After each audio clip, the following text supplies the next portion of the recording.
ഇന്നൊരു സാധാ ടോക്കാണ് ഞാൻ ഉദ്ദേശിക്കുന്നത്. അത് മറ്റൊന്നിനെ കുറിച്ചല്ല, യൂട്യൂബിനെ കുറിച്ച് സംസാരിച്ചാലോ എന്നൊരു ആലോചനയുണ്ട്. കാരണം ഈ കഴിഞ്ഞ ഇടയ്ക്ക് എൻ്റെ ഒരു കസിൻ എന്നെ വിളിച്ച് ചോദിച്ചു, എടാ ഞാനൊരു ചാനൽ തുടങ്ങാൻ ആഗ്രഹിക്കുന്നുണ്ട്, അല്ലെങ്കിൽ ചാനൽ തുടങ്ങാൻ നിർത്തണ്ട. അപ്പോൾ അവൻ കുറച്ച് വായിക്കുന്ന കൂട്ടത്തിലാണ്. അപ്പോൾ ഞാൻ വായിക്കുന്ന കുറച്ച് കാര്യങ്ങളുണ്ട്, അതിനെക്കുറിച്ച് സംസാരിക്കാനായിട്ടൊരു ചാനൽ തുടങ്ങിയാലെന്നൊരു പ്ലാനുണ്ട്, എങ്ങാനും ക്ലിക്ക് ആയാലോ. ഞാനും അവനെ നല്ല രീതിയിൽ മോട്ടിവേറ്റ് ചെയ്തു. പിന്നെ എൻ്റെ ചാനലിനെ കുറിച്ച് പറയുകയാണെങ്കിൽ, അതായത് ഞാനിപ്പോൾ ഈ വീഡിയോ ഇടുന്ന ചാനലിനെ കുറിച്ച് പറയുകയാണെങ്കിൽ, ഞാൻ ഏകദേശം 2 വർഷമായി ഈ ചാനൽ സ്റ്റാർട്ട് ചെയ്തിട്ട്. ഒരു വർഷം ചുമ്മാ കിടക്കുമായിരുന്നു. രണ്ടാമത്തെ വർഷം ആലോചിച്ചു നല്ല രീതിയിൽ കൊണ്ടുപോകണം, അല്ലെങ്കിൽ കുറച്ചെങ്കിലും വീഡിയോസൊക്കെ ചെയ്യണം എന്നൊക്കെ രണ്ടാമത്തെ വർഷം ചിന്തിച്ചു. പക്ഷേ ഇന്നും ഈ ചാനൽ എടുത്ത് നോക്കുകയാണെന്നുണ്ടെങ്കിൽ ഞാൻ വീഡിയോ ഇട്ട് കുറേ നാളായി, അല്ലെങ്കിൽ ഏകദേശം ഒരു 3-4 മാസമായെന്ന് തന്നെ പറയാം. ഈ യൂട്യൂബിൽ കൺസിസ്റ്റൻസി എന്ന് പറഞ്ഞ സംഭവം വളരെ വേണ്ടപ്പെട്ടൊരു കാര്യമാണ്, അല്ലെങ്കിൽ വളരെ അത്യാവശ്യമാണെന്നുള്ള കാര്യം ഈ യൂട്യൂബ് കൊണ്ടുനടക്കുന്ന ആൾക്കാരും അല്ലെങ്കിൽ യൂട്യൂബ് തുടങ്ങാൻ വേണ്ടി ക്ലാസ് എടുക്കുന്ന ആൾക്കാർ എല്ലാവരും പറയുന്നൊരു കാര്യമാണ്. കൺസിസ്റ്റൻസി ഭയങ്കര ഇമ്പോർട്ടൻസ് ആണ്. അത് യൂട്യൂബിൻ്റെ കാര്യത്തിൽ മാത്രമല്ല, ഏതൊരു കാര്യത്തിലും ഈ പറഞ്ഞ സംഭവം അത് വളരെ ഇമ്പോർട്ടൻ്റ് ആയിട്ടുള്ള കാര്യമാണ്. പക്ഷെ എന്നെ സംബന്ധിച്ചെന്ന് പറഞ്ഞാൽ എനിക്കതിന് പറ്റാറില്ല എന്നുള്ളതാണ്. കാരണം നമ്മുടെ ലൈഫ് സ്റ്റൈല്, നമ്മുടെ ജീവിതത്തിലെ പല സാഹചര്യങ്ങളും കാരണം നമുക്ക് ആ ഒരു കൺസിസ്റ്റൻസി മെയിൻറ്റെയിൻ ചെയ്യാനായിട്ട് പലപ്പോഴും പറ്റാറില്ല. അതായത് ഒരു വീഡിയോ എടുക്കാനോ എഡിറ്റ് ചെയ്യാനോ അതിനൊരു സ്ക്രിപ്റ്റ് എഴുതാനോ ഉള്ള ഒരു അവസരം നമ്മുടെ ജീവിതത്തിൽ പല സമയത്തും കിട്ടാറില്ല. മീൻസ് എൻ്റെ ജീവിതത്തിൽ പല സമയത്തും കിട്ടാറില്ല. ഇപ്പോൾ ജോലിക്കൊക്കെ പോകുന്നു, ജോലിക്ക് പോയിട്ട് തിരിച്ചു വരുമ്പം ജോലി സമയത്തൊക്കെ ചിന്തിക്കുന്ന പറഞ്ഞാൽ ഇന്ന് വൈകുന്നേരം ഒരു വീഡിയോ ചെയ്യണം, എഡിറ്റ് ചെയ്ത് അപ്ലോഡ് ചെയ്യണം, കുറേ ആയി ഒരു വീഡിയോ ചെയ്തിട്ട് എന്നൊക്കെ വിചാരിച്ചായിരിക്കും വൈകുന്നേരം വരുന്നത്. പക്ഷേ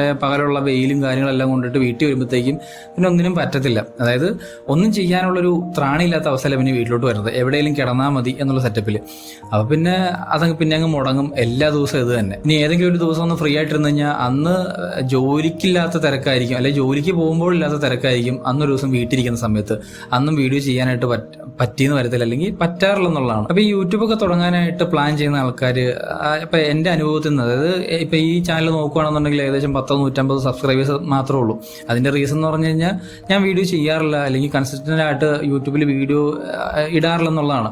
നമ്മൾ പ്രോപ്പറായിട്ട് വീഡിയോ ഇടുകയാണെന്നുണ്ടെങ്കിൽ ഏതെങ്കിലും ഒരു മൊമെൻറ്റിൽ നമ്മൾ ക്ലിക്ക് ആവുന്നുള്ള കേസ് എനിക്കും ഒരു പ്രതീക്ഷ അല്ലെങ്കിൽ ഒരു കോൺഫിഡൻസ് ഉണ്ട്. പക്ഷേ ഞാനത് ചെയ്യാറില്ല, നമ്മളെ കൊണ്ട് ചെയ്യാൻ സാധിക്കാറില്ല. പക്ഷേ എന്താ പറയുക, യൂട്യൂബിലോട്ട് വരാൻ ആഗ്രഹിക്കുന്നവർ അല്ലെങ്കിൽ കണ്ടന്റ് ക്രിയേഷൻ ചെയ്യാൻ ആഗ്രഹിക്കുന്നവർക്ക് വേണ്ടി എൻ്റെ അനുഭവത്തിൽ നിന്ന് കുറച്ച് കാര്യങ്ങൾ പറയാനാണ് ഞാൻ ഉദ്ദേശിക്കുന്നത്. മറ്റൊന്നുമല്ല, നിങ്ങൾ കണ്ടന്റ് ക്രിയേഷൻ ചെയ്യാൻ അല്ലെങ്കിൽ യൂട്യൂബിൽ സ്ഥിരമായിട്ട് യൂട്യൂബായിട്ട് മുന്നോട്ട് പോകാൻ, ഇന്ന് യൂട്യൂബില്ലാത്ത അല്ലെങ്കിൽ യൂട്യൂബ് ചാനൽ ഇല്ലാത്ത ആൾക്കാർ വളരെ കുറവാണ്. എല്ലാവർക്കും യൂട്യൂബ് ചാനലുണ്ട്. ചില ആൾക്കാർക്ക് 2, 3, 4, ചില ആൾക്ക് 10-ന് മേളിൽ ചാനലുള്ള ആൾക്കാരെ ഇന്ന് നമുക്കറിയാം. ഞാനീ പറയുന്നത് കണ്ടന്റ് ക്രിയേഷനായിട്ട് യൂട്യൂബായിട്ട് ഇറങ്ങാൻ, അല്ലെങ്കിൽ യൂട്യൂബിൽ വീഡിയോസും കാര്യങ്ങളൊക്കെ ചെയ്യാനൊക്കെ ആയിട്ട് ഇറങ്ങാൻ ആഗ്രഹിക്കുന്ന അല്ലെങ്കിൽ തയ്യാറെടുക്കുന്ന കുറച്ച് ആൾക്കാരുണ്ട്. ഇപ്പം ഞാൻ പറഞ്ഞ പോലെ എൻ്റെ കസിൻ എന്നോട് ചോദിച്ചെന്ന് പറഞ്ഞ പോലെ അവനെ പോലുള്ള ചില ആൾക്കാരുണ്ടാവുമല്ലോ, എന്തെങ്കിലും ചെറിയ രീതിയിൽ തുടങ്ങണം, എങ്ങനെ ക്ലിക്ക് ആയാലോ എന്നൊക്കെ ചിന്തിക്കുന്ന ആൾക്കാരുണ്ടല്ലോ. അവരോട് എൻ്റെ അനുഭവത്തിൽ നിന്നുള്ള കുറച്ച് കാര്യങ്ങൾ, അല്ലെങ്കിൽ ഈ 2 വർഷം കൊണ്ട് ഞാൻ യൂട്യൂബിൽ നിന്ന് ഞാൻ മനസ്സിലാക്കിയ കുറച്ച് കാര്യങ്ങളാണ് പറയുന്നത്. ഒരു സ്ക്രിപ്റ്റ് എഴുതി അത് വീഡിയോ എടുത്ത് അത് എഡിറ്റ് ചെയ്ത് അപ്ലോഡ് ചെയ്യാനായിട്ട് എങ്ങനെ പോയാലും മിനിമം ഒരു ഏറ്റവും കുറഞ്ഞത് ഇപ്പോൾ ഒരു 5 മിനിറ്റിൻ്റെ വീഡിയോ ആണെങ്കിൽ പോലും നമുക്ക് ഏറ്റവും കുറഞ്ഞത് ഒരു 3-4 മണിക്കൂർ നമുക്കിതിന് വേണം. കാരണം നിസ്സാരമായിട്ടുള്ള കാര്യമല്ല ഇത്. കാണുന്നവർക്ക് അത് നിസ്സാരമായിട്ട് തോന്നാം. കാരണം ഇപ്പോൾ ഒരു അലമ്പ് വീഡിയോസ് ആയിരിക്കും, അല്ലെങ്കിൽ കൊള്ളാത്തൊരു വീഡിയോ ആണെങ്കിൽ പോലും അതിൻ്റെ പുറകിലുള്ള ഒരു എഫോർട്ട് എന്ന് പറയുന്നത് ഭയങ്കര ഒരു എഫോർട്ടാണ്. കാരണം അതിനുവേണ്ടി മണിക്കൂറോളം ചിലവാക്കിയിട്ടായിരിക്കും ആ ഒരു വീഡിയോ അവർ അപ്ലോഡ് ചെയ്യുന്നത്. പക്ഷെ ഇത് കാണുന്നവർക്ക് ഇതൊരിക്കലും മനസ്സിലാവാൻ പോകുന്നില്ല. വീഡിയോ എടുത്ത് അപ്ലോഡ് ചെയ്യാനായിട്ട് നമുക്ക് ഏകദേശം ഒരു 3-4 മണിക്കൂറെങ്കിലും വേണം. അപ്പം ഒരു ദിവസത്തിൽ ഇപ്പം നമ്മൾ ഡെയിലി വീഡിയോ ഇടാൻ ആഗ്രഹിക്കുന്നവരായിരിക്കും, അല്ലെങ്കിൽ ആഴ്ചയിൽ 2 തവണ വീഡിയോ ഇടാൻ ആഗ്രഹിക്കുന്നവരായിരിക്കും, മാസത്തിൽ ഒരു 4 വീഡിയോ ഒക്കെ ഇടാൻ ആഗ്രഹിക്കുന്നവരായിരിക്കും. അങ്ങനെ പല രീതിയിലായിരിക്കും ഓരോരുത്തർ യൂട്യൂബിലോട്ട് കടന്നു വരുന്നത്. അപ്പോൾ ഒരു വീഡിയോ എന്തായാലും അപ്ലോഡ് ചെയ്യാനായിട്ട്, അതായത് ഇപ്പം ഞാൻ ഇരുന്ന് ചെയ്യുമ്പോൾ അല്ലെങ്കിൽ നമ്മളിങ്ങനെ ഇരുന്ന് സംസാരിച്ച് ചെയ്യുമ്പോൾ ഒരു വീഡിയോ എടുത്ത് അപ്ലോഡ് ചെയ്യാൻ, അതായത് ഇപ്പം ഇങ്ങനത്തെ ഒരു കോൺസെപ്റ്റ് എന്ന് പറയുമ്പോൾ നമുക്ക് പുറത്തോട്ട് പോകണ്ട, അത് ഔട്ട്ഡോറിലോട്ട് പോകണ്ട. പക്ഷെ ഒരു ട്രാവലിംഗ് അല്ലെങ്കിൽ അങ്ങനെയുള്ള എക്സ്പ്ലോർ എന്നൊക്കെ പറയുമ്പോൾ അത് പുറത്തോട്ട് പോയേ പറ്റത്തുള്ളൂ. കാരണം നമ്മൾ പുറത്തുള്ള കാഴ്ചകളാണ് എക്സ്പ്ലോർ ചെയ്യുന്നത്, അല്ലെങ്കിൽ അതാണ് യൂട്യൂബിൽ കണ്ടന്റ് ആയിട്ട് ഇടുന്നത്. അപ്പോൾ ആ സമയത്ത് നമുക്ക് ഇങ്ങനെ റൂമിൻ്റെ അകത്ത് ഇരുന്നിട്ട് കാര്യമില്ല. നമ്മളത് അതിന് വേണ്ടി ഒരു സമയം കണ്ടെത്തണം, യാത്ര ചെയ്യാനൊരു സമയം കണ്ടെത്തണം, അത് ഷൂട്ട് ചെയ്യാൻ നമ്മുടെ കൂടെ ഒരാളുണ്ടായിരിക്കണം. തന്നെ പോകുമ്പോൾ അതിൻ്റെതായ ബുദ്ധിമുട്ടുകൾ നമുക്കുണ്ടാവും. അപ്പോൾ അങ്ങനെ കുറച്ച് പരിമിതികൾ ഉണ്ടാവും. അപ്പോൾ ഇതെല്ലാം കഴിഞ്ഞതിന് ശേഷം അത് എഡിറ്റ് ചെയ്ത് മ്യൂസിക് എന്താ പറയുക, ഒരു ചെറിയ ബാക്ക്ഗ്രൗണ്ട് മ്യൂസിക് ചെയ്ത് അങ്ങനെ കുറേ കാര്യങ്ങളൊക്കെ ചെയ്ത് നല്ലൊരു വീഡിയോ ആക്കി അപ്ലോഡ് ചെയ്യുമ്പോൾ എങ്ങനെയായാലും ഒരു ട്രാവൽ വ്ളോഗാണ് നിങ്ങൾ ഉദ്ദേശിക്കുന്നതെങ്കിൽ എങ്ങനെയായാലും ഒരു 2 ദിവസം മിനിമം നിങ്ങൾക്ക് വേണ്ടി വരും. അതായത് ആഴ്ചയിൽ ഒരു വീഡിയോ ആണ് നിങ്ങൾ ഉദ്ദേശിക്കുന്നതെങ്കിൽ ഒരു 2 ദിവസം നിങ്ങൾക്ക് ഇതിനു വേണ്ടി തന്നെ വേണ്ടി വരും. ഇനി അതല്ല, ഇപ്പം ഇങ്ങനെ ഒരു റൂമിൻ്റെ അകത്തിരുന്നാണ് നിങ്ങളത് ചെയ്യാൻ ഉദ്ദേശിക്കുന്നത്, അല്ലെങ്കിൽ ഒരു റൂമിൻ്റെ അകത്തിരുന്ന് എന്തെങ്കിലുമൊക്കെ റിയാക്ഷനോ അല്ലെങ്കിൽ അങ്ങനെയുള്ള കാര്യങ്ങളൊക്കെ ചെയ്യാൻ ഉദ്ദേശിക്കണമെങ്കിൽ, അല്ലെങ്കിൽ സംസാരിക്കുന്ന രീതിയിലുള്ള കാര്യങ്ങളൊക്കെ ചെയ്യാൻ ഉദ്ദേശിക്കുന്നെങ്കിൽ മിനിമം ഒരു 4 മണിക്കൂർ ഞാൻ പറഞ്ഞ പോലെ ആ രീതിയിലേക്ക്. അതായത് നമ്മുടെ കോൺസെപ്റ്റ് ഏതാണോ അതനുസരിച്ച് ഈ ടൈമിംഗ് വ്യത്യാസം വരും. ഇപ്പൊ എന്തൊക്കെ രീതിയിൽ പറഞ്ഞു പറഞ്ഞാലും ദിവസത്തിൽ ഒരു കുറച്ച് മണിക്കൂറുകൾ നമ്മൾ ഇതിനു വേണ്ടി ഒതുക്കി വെക്കാൻ നമ്മുടെ കയ്യിൽ സമയം ഉണ്ടെങ്കിൽ മാത്രം ഇതിനു വേണ്ടി ഇറങ്ങിത്തിരിക്കുക എന്നുള്ളതാണ് ഞാൻ പഠിച്ച ഒരു പാഠം. അല്ലെന്നുണ്ടെങ്കിൽ ഇത് വെറും വേസ്റ്റ് ആണ്. അല്ലെങ്കിൽ നമ്മുടെ കുറച്ച് പ്രതീക്ഷകൾ ഉണ്ടാവില്ല, നമ്മളിത് രക്ഷപ്പെടും, അല്ലെങ്കിൽ നമുക്ക് ഏതെങ്കിലും ഒരു ഫ്യൂച്ചറിലൊരു എന്താ പറയുക ഒരു ടേണിംഗ് പോയിന്റ് യൂട്യൂബിൽ നിന്നുണ്ടാവുന്നൊക്കെ, അതൊക്കെ വെറും എന്താ പറയുക ഈ വെള്ളത്തിൽ വരച്ച വര പോലെ പോകുന്നല്ലാണ്ട് ഒരു ഗുണം ഉണ്ടാവില്ല. അതായത് മിനിമം ഒരു 3-4 മണിക്കൂറെങ്കിലും ഒരു ദിവസം സ്പെൻഡ് ചെയ്യാൻ നമ്മുടെ കയ്യിൽ ഉണ്ടായിരിക്കണം എന്നാണ് പറഞ്ഞത്. അതായത് നമുക്ക് ജോലി ഉണ്ടായിരിക്കാം, നമ്മൾ വേറെ എന്തെങ്കിലും പരിപാടി ഉണ്ടായിരിക്കാം, ഇതിനെല്ലാം ശേഷം ഒന്ന് ഫ്രീ ആയിട്ട്, അതായത് മൈൻഡ് ഫ്രീ ആയിട്ട് ഒരു 3-4 മണിക്കൂർ നമുക്ക് ഇതിനുണ്ടെന്നുണ്ടെങ്കിൽ മാത്രമാണ് എന്തെങ്കിലും യൂട്യൂബിലാവാൻ നമുക്ക് പറ്റത്തുള്ളൂ. പിന്നെന്ന് പറഞ്ഞു കഴിഞ്ഞാൽ എന്നെ സംബന്ധിച്ചെന്ന് പറഞ്ഞാൽ എനിക്കെന്തോ ഒരുപാട് പേര് പറഞ്ഞു കേട്ടിട്ടുണ്ട് വീഡിയോയുടെ ക്വാളിറ്റിയിലല്ല കാര്യം, നമ്മൾ സംസാരിക്കുന്ന നമ്മുടെ വിഷയത്തിലാണ് കാര്യം എന്നൊക്കെ. പക്ഷെ എന്നെ സംബന്ധിച്ചെന്ന് പറഞ്ഞാൽ ഒരു വീഡിയോ എടുത്ത് അത് ക്വാളിറ്റി ഇല്ലാന്നുണ്ടെങ്കിൽ എൻ്റെ സൗണ്ടിലായിക്കോട്ടെ എന്തിലായിക്കോട്ടെ, ഇപ്പം തന്നെ ഈ ഫോണാണ് ഞാൻ യൂസ് ചെയ്യുന്നത്. ഞാൻ ഒരു മൈക്ക് മേടിക്കാനായിട്ട് കുറേ നാളായിട്ട് ട്രൈ ചെയ്യുന്നത്. കാരണം എൻ്റെ 1-2 മൈക്ക് ഉണ്ടായിരുന്നെങ്കിൽ പോലും അത് വോയിസ് അത്ര ക്ലിയർ അല്ലാത്തതുകൊണ്ട് ഞാനൊരു സാറ്റിസ്ഫൈഡ് അല്ല ആ ഒരു സൗണ്ടിൻ്റെ അകത്ത്. അതുകൊണ്ട് തന്നെ പലപ്പോഴും വീഡിയോ ഞാൻ എടുത്ത് ഡിലീറ്റ് ചെയ്ത് കളഞ്ഞിട്ടുണ്ട്. കാരണം നമുക്ക് കംഫർട്ടബിൾ ആയിട്ടുള്ള ഒരു വീഡിയോ എനിക്ക് സാറ്റിസ്ഫാക്ഷൻ ആ ഒരു വീഡിയോ തരുന്നില്ലെങ്കിൽ പിന്നെ മറ്റുള്ളവർക്ക് അതെങ്ങനെ സാറ്റിസ്ഫാക്ഷൻ കൊടുക്കും എന്നൊരു ചിന്തയാണ് എനിക്ക്. അപ്പോൾ അതുകൊണ്ട് തന്നെ ഇപ്പോൾ ക്യാമറയാണെങ്കിലും സൗണ്ടിൻ്റെ കാര്യത്തിലാണെങ്കിലും ലൈറ്റിൻ്റെ കാര്യത്തിലൊക്കെ ആണെങ്കിലും എനിക്കൊരു കോൺസെപ്റ്റ് ഉണ്ട്, ഇങ്ങനെ ആയിരിക്കണം എൻ്റെ ഒരു വീഡിയോ എന്നുള്ളത്. അപ്പം പല ആൾക്കാരും ഞാൻ നേരത്തെ പറഞ്ഞ പോലെ പല ആൾക്കാരും പറഞ്ഞിട്ടുണ്ട് നിങ്ങളുടെ ക്വാളിറ്റി നോക്കി ഇരുന്ന് കഴിഞ്ഞാൽ നിങ്ങൾ ഒരിക്കലും രക്ഷപ്പെടാൻ പോകുന്നില്ല, എല്ലാം കൈ വന്നിട്ട് നിങ്ങൾക്കൊന്നും ചെയ്യാൻ പറ്റില്ല. അത് 100% സത്യമുള്ള കാര്യമാണ്. പക്ഷേ നമുക്ക് മനസ്സിലൊരു തൃപ്തി ഉണ്ടാവണമല്ലോ. ആ തൃപ്തി ഇല്ലാണ്ട് നമ്മൾ എന്തൊക്കെ ചെയ്തിട്ടും കാര്യമുണ്ടോ, അല്ലെങ്കിൽ എന്ത് ചെയ്തിട്ടും കാര്യമുണ്ടോ? അപ്പോൾ എന്നെ സംബന്ധിച്ചിട്ട് എനിക്ക് അത്യാവശ്യം വീഡിയോയ്ക്ക് ഒരു ക്വാളിറ്റി വേണം. പിന്നെ എഡിറ്റ് ചെയ്യുമ്പോൾ കുറച്ച് സമയം എടുത്ത് ചെയ്യണം. സൗണ്ട് ആണെങ്കിലും കുറച്ചെങ്കിലും വൃത്തിയുള്ള സൗണ്ട് ആയിരിക്കണം എന്നൊക്കെ ഒരു താല്പര്യം ഉള്ളതുകൊണ്ട് തന്നെ പല സമയത്തും എനിക്ക് എന്താ പറയുക പ്രോപ്പറായിട്ട് കണ്ടന്റ് ചെയ്യാൻ പറ്റാറില്ല. അതായത് ഏതെങ്കിലും ഒരു രീതിയിൽ തടസ്സപ്പെടും. ഒന്നെങ്കിൽ സൗണ്ടിന്റെ കാര്യത്തിൽ, അല്ലെങ്കിൽ ക്യാമറയുടെ കാര്യത്തിൽ, അല്ലെങ്കിൽ ലൈറ്റിന്റെ കാര്യത്തിൽ, അങ്ങനെ പല സമയത്തും പല ബുദ്ധിമുട്ടുകളും എനിക്കുണ്ടാവാറുണ്ട്. അപ്പോൾ ആ ഒരു കാര്യത്തിൽ പറയാനുള്ളത്, നിങ്ങൾ ഏത് രീതിയിലാണ് സാറ്റിസ്ഫൈഡ് ആവണത്. അതായത് നിങ്ങൾക്ക് ചില ആൾക്കാർക്ക് ഒരു മൊബൈൽ മതിയാവും, ഒരു മൈക്കോ കാര്യങ്ങളൊന്നും വേണ്ടി വരില്ല. ഒരു മൊബൈൽ ഉണ്ടെന്നുണ്ടെങ്കിൽ അതിൽ സംസാരിക്കുന്ന, അല്ലെങ്കിൽ അത് ഒരു ട്രൈപോഡിൽ കുത്തിവെച്ചിട്ട് സംസാരിക്കുമ്പോൾ അവർ ഓക്കെ ആയിരിക്കാം, അത് ഓക്കെയാണ്. അതല്ലാന്നുണ്ടെങ്കിൽ ചിലപ്പം എന്താ പറയുക ഒരു ക്യാമറ എടുത്തെങ്കിൽ എനിക്ക് സംസാരിക്കാൻ പറ്റുള്ളൂ, അല്ലെങ്കിൽ ഒരു ക്യാമറയിലൂടെ മാത്രമേ ഞാൻ സംസാരിക്കുകയുള്ളൂ എങ്കിലാണ് എനിക്കൊരു സാറ്റിസ്ഫാക്ഷൻ കിട്ടുള്ളൂ എന്നുണ്ടെന്നുണ്ടെങ്കിൽ നിങ്ങൾ അതിനു വേണ്ടി ട്രൈ ചെയ്യുക. എന്നിട്ട് എന്താ പറയുക ചെയ്ത് നിങ്ങളുടെ മനസ്സിന് തൃപ്തി ആവുന്ന ആ ഒരു സമയം, ആ ഒരു മൊമെന്റ് ഉണ്ടല്ലോ, അതായിരിക്കും റൈറ്റ് മൊമെന്റ്. ഇപ്പൊ ഞാൻ പറഞ്ഞത് എന്റെ കാര്യമാണ്.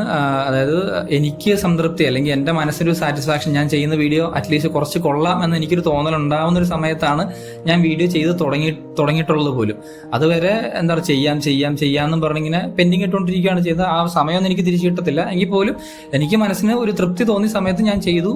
എനിക്കതൊരു വലിയ റിഗ്രറ്റ് ആയിട്ടോ അല്ലെങ്കിൽ വലിയൊരു ഒരു ബുദ്ധിമോശമായിട്ടൊന്നും എനിക്ക് ഫീൽ ചെയ്യുന്നില്ല. പക്ഷെ നിങ്ങൾക്ക് എങ്ങനെയാണോ, ഇപ്പൊ ഞാൻ പറഞ്ഞ ഒരു ഫോണാണെങ്കിൽ അത് മതി, അല്ലെന്നുണ്ടെങ്കിൽ ചെറിയ എന്തെങ്കിലും സാധനം നിങ്ങളുടെ കയ്യിലുണ്ടെങ്കിൽ, അല്ലെങ്കിൽ ഒരു പഴയ ക്യാമറയുണ്ട് അത് മതി എന്നുണ്ടെങ്കിൽ അത് മതി.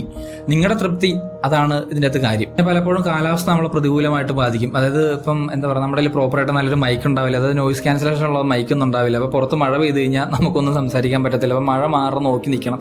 പിന്നെ അത് മാത്രമല്ല, ഇപ്പം ഇങ്ങനെ റൂമിൻ്റെ അകത്തേക്ക് ഇരുന്ന് സംസാരിക്കുക, നമ്മുടെ റൂമിൽ AC ഉണ്ടാവില്ല. നമ്മൾ ഒരുപാട് വ്ളോഗർമാരുടെയൊക്കെ കണ്ടിട്ടുണ്ട്, അവരൊക്കെ AC-ക്കകത്തിരുന്നാണ് സംസാരിക്കുന്നത്. അപ്പോൾ നമ്മുടെ റൂമിലൊന്നും AC-യും കാര്യങ്ങളൊന്നും. ഇപ്പം ഞാൻ തന്നെ ഇരുന്ന് വേർത്തുകൊണ്ടിരിക്കുകയാണ്. ഒരു തോർത്ത് കൈ പിടിക്കുന്നു, അല്ലെങ്കിൽ ഒരു തുണിയെടുത്ത് കൈ പിടിച്ചിട്ട് ഇങ്ങനെ മുഖമൊക്കെ വൈപ്പ് ചെയ്തുകൊണ്ടിരിക്കുകയാണ് വേർപ്പ് വരാതിരിക്കാനായിട്ട്. അപ്പം അങ്ങനെ കുറേ പരിമിതികൾ നമുക്ക് ഉണ്ടാവും. അതൊക്കെ എന്താ പറയുക, അതൊക്കെ നമ്മുടെ സാഹചര്യത്തിൽപ്പെട്ട കാര്യങ്ങളാണ്. അതൊക്കെ നമുക്ക് ഓക്കെ ആക്കിയിട്ട് ചെയ്യാന്ന് വെച്ച് കഴിഞ്ഞാൽ നടപടി ആകത്തില്ല.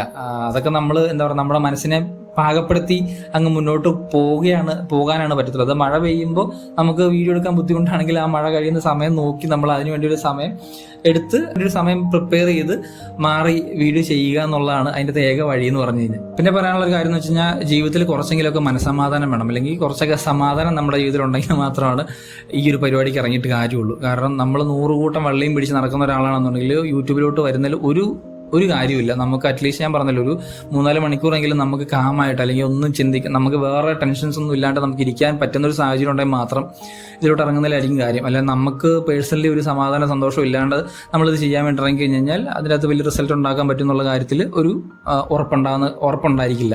നമ്മൾ ഈ വ്ളോഗൊക്കെ കാണാൻ നേരത്ത് നമ്മൾ കേൾക്കുന്നൊരു വാചകമാണ്, അടുത്തൊരു വീഡിയോയിലൂടെ കാണുന്നവരെ ബൈ എന്നൊക്കെ പറഞ്ഞ് എന്താ പറയുക ആൾക്കാർ പോകുന്നു. ശേഷം നമ്മൾ കാണുന്ന അയാളുടെ അടുത്ത വീഡിയോ ആണ്. അയാൾ അടുത്ത വീഡിയോ എടുക്കാനായിട്ട്, അല്ലെങ്കിൽ അടുത്ത വീഡിയോയ്ക്ക് ഇട്ട എഫോർട്ട് നമ്മൾ കാണുന്നില്ല. അത് നമുക്ക് കാണേണ്ട ആവശ്യമില്ല, നമുക്ക് മനസ്സിലാക്കേണ്ട ആവശ്യമില്ല. നമുക്ക് അയാളിടുന്ന വീഡിയോ കാണാം, അതിനെ ക്രിട്ടിസൈസ് ചെയ്യാം, കാര്യങ്ങളൊക്കെ ചെയ്യാം. അതിൻ്റെ പുറകിലുള്ള ഒരു എഫോർട്ട്, അതാണ് ഈ ഓരോ യൂട്യൂബേഴ്സ് അല്ലെങ്കിൽ യൂട്യൂബിൽ വീഡിയോ ചെയ്യാൻ ആഗ്രഹിക്കുന്ന ഓരോരുത്തർ വരുന്ന ഒരു എഫോർട്ട് ഉണ്ടല്ലോ, അത് മറ്റാരും കാണാത്ത അല്ലെങ്കിൽ മറ്റാർക്കും മനസ്സിലാക്കാൻ പറ്റാത്തൊരു എഫോർട്ടുണ്ട്. അത് എന്താ പറയുക, അത് സഹിക്കേണ്ടതും അല്ലെങ്കിൽ അത് എടുക്കേണ്ടതും വരുന്നത് നിങ്ങൾ മാത്രമായിരിക്കും. എന്തായാലും ഏതെങ്കിലും ഒരു പോയിന്റിൽ വെച്ച് ഇപ്പോൾ ഒരു വീഡിയോ ചെയ്തുകൊണ്ടോ 2 വീഡിയോ ചെയ്തുകൊണ്ടോ ചിലപ്പോൾ 100 വീഡിയോ ചെയ്തുകൊണ്ടൊന്നും രക്ഷപ്പെട്ടെന്ന് വരികയില്ല, അല്ലെങ്കിൽ ഒന്നും ആയെന്ന് വരികയില്ല. ചിലപ്പോൾ 100 വീഡിയോ ചെയ്യുമ്പോഴായിരിക്കും 100 സബ്സ്ക്രൈബേഴ്സ് നമുക്ക് കിട്ടുന്നത്. അപ്പം അതൊന്നും വലിയ കാര്യമായിട്ട് കാണാണ്ട് എന്താ പറയുക, നമുക്ക് ചെയ്യണം, അല്ലെങ്കിൽ എന്തെങ്കിലും ഒരു കാര്യം നമുക്ക് ലൈഫിൽ ചെയ്യണം എന്നുള്ളൊരു ഒരു തീരുമാനത്തോടുകൂടി കാര്യങ്ങൾ ചെയ്യാൻ താല്പര്യം ഉണ്ടെന്നുണ്ടെങ്കിൽ ചെയ്യുക. അതല്ലാണ്ട് പൈസയ്ക്ക് വേണ്ടി യൂട്യൂബിൽ ഇറങ്ങി ഇപ്പോൾ തന്നെ കുറേ പൈസ ഉണ്ടാക്കുക. നമ്മൾ യൂട്യൂബ് എന്ന് പറയുമ്പോൾ തന്നെ കേൾക്കുന്നത് പൈസ എന്നാണ്, അല്ലെങ്കിൽ പൈസ ലക്ഷങ്ങളുണ്ടാക്കാം, കോടികളുണ്ടാക്കാം. കേരളത്തിൽ ഒരുപാട് പേര് ലക്ഷങ്ങളും കോടികളും ഉണ്ടാക്കി യൂട്യൂബിൽ നിന്ന് രക്ഷപ്പെട്ട ഒരുപാട് ആൾക്കാരുണ്ട്. പക്ഷെ ആ ഒരു മെൻറ്റാലിറ്റിയോട് കൂടി ഇറങ്ങാൻ നിന്ന് കഴിഞ്ഞാൽ നമ്മൾ മടുത്തു പോകും. കാരണം അത്ര എളുപ്പമുള്ള പരിപാടിയല്ല അത്. എളുപ്പമുള്ള പരിപാടിയല്ല, നല്ല ബുദ്ധിമുട്ടാണ്, നല്ല രീതിയിൽ കഷ്ടപ്പെടേണ്ട വരും.